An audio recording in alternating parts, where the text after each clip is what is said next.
Les forces armées de la République démocratique du Congo portent à la connaissance de l'opinion tant nationale qu'internationale que, dans un communiqué diffusé ce 18 juillet 2023 par Kigali, le gouvernement rwandais s'apprête à envoyer ses troupes sur le territoire congolais. Selon les autorités rwandaises, l'incursion ainsi annoncée serait justifiée par l'imminence d'une attaque supposée des FDLR Foka contre le Rwanda à partir du territoire congolais. Face à ce fallacieux prétexte, les forces armées de la République démocratique du Congo déclarent qu'il s'agit d'une fuite en avant destinée à préparer l'opinion et admettre et comprendre. Face à ce fallacieux prétexte, les forces armées de la République démocratique du Congo déclarent qu'il s'agit d'une fuite en avant destinée à préparer l'opinion, à admettre et comprendre la commission par les forces de défense du Rwanda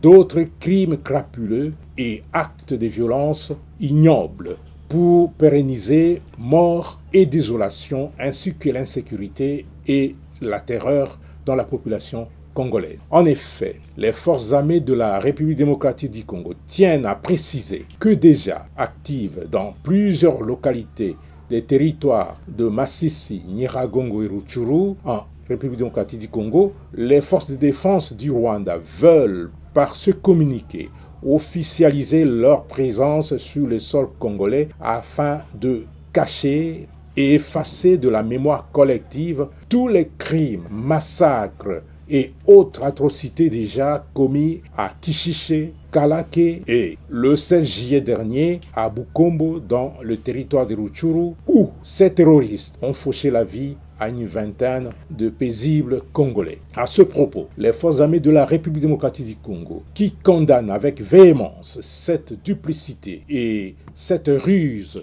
qui sont depuis toujours la seconde nature des forces de défense du Rwanda, indiquent que, tout en étant respectueuse de tous les engagements internationaux et de l'intégrité territoriale de chaque pays, notre armée ne permettra jamais de servir de base arrière à la déstabilisation d'un pays voisin à partir de notre territoire, à l'instar de ce que les forces de défense du Rwanda et leurs forces supplétives ont effectué en attaquant et en occupant quelques localités dans le Nord Kivu. Prenons à témoin l'opinion nationale et internationale. Les forces armées de la République démocratique du Congo déclarent qu'en cas d'attaque de manière officielle du territoire congolais par les troupes terroristes des forces de défense du Rwanda et leurs laquais du M23, les forces armées de la République démocratique du Congo se réservent le droit de répondre très vigoureusement.